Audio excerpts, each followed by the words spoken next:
பெஞ்சல் புயல் மற்றும் கனமழையின் தாக்கம் குறித்த செய்திகளை தொடர்ந்து பார்த்து வருகிறோம். அந்த வகையில் இந்த தொகுப்பை வழங்குவதற்காக உங்களுடன் இணைவது நான் பார்த்திபன் சின்னசாமி. முதலில் சென்ட்ரல் ரயில் நிலையத்தில் ரத்தான ரயில் ஆவடியில் இருந்து இயக்கப்படுவதால் ஆவடி ரயில் நிலையத்தில் பயணிகள் குவிந்துள்ளனர். இது தொடர்பான கூடுதல் தகவல்களை வழங்கிட இணைகிறார் எமது செய்தியாளர் கார்த்தி. வணக்கம். என்ன சிக்கலால் தற்பொழுது ரயில் அங்கு ரத்து செய்யப்பட்டிருக்கிறது? தற்பொழுது அங்கே ஆவடி ரயில் நிலையத்தில் எவ்வளவு கூட்டம் இருக்கிறது நம்மளால் திரையில பார்க்க முடிகிறது?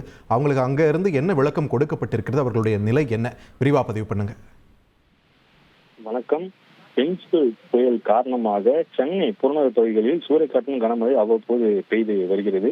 இந்த நிலையில பேசன் பிரிட்ஜ் பகுதியில் தண்டவாளங்கள் தண்ணீர் இருப்பதால் சென்னை சென்ட்ரலில் இருந்து செல்லக்கூடிய எக்ஸ்பிரஸ் ரயில் ஆவடியிலிருந்து போவதாக தகவல் வெளியானது.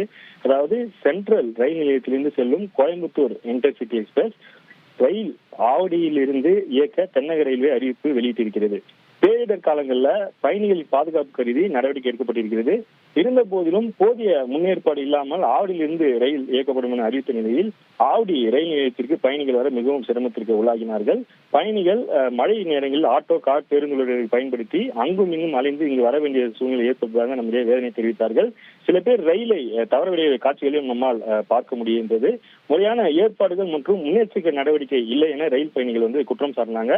ரயிலில் செல்வதற்காக குடும்பமாக தற்போது ஆவடி நிலையத்துல 2000க்கும் மேற்பட்ட பயணிகள் தூங்கியிருக்காங்க.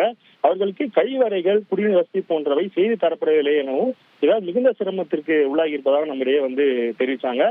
மழை காலங்களில் ஆவடி ரயில் நிலையத்தில் இருந்து ரயில்கள் செல்வது வாடிக்கையாக ஒன்றாக இருக்கிறது. எனினும் இதனை கருத்தில் கொண்டு ரயில் நிர்வாகம் எந்தவித ஒரு முன்னெச்சரிக்கை நடவடிக்கை எடுக்கவில்லை என ரயில்வே பயணிகள் குற்றம் சாட்டினாங்க. கார்த்தி, உங்களுடைய விரிவான தகவல்களுக்கு. செய்திகளை உடனுக்குடன் தெரிந்து கொள்ள உடனே சப்ஸ்கிரைப் பண்ணுங்க.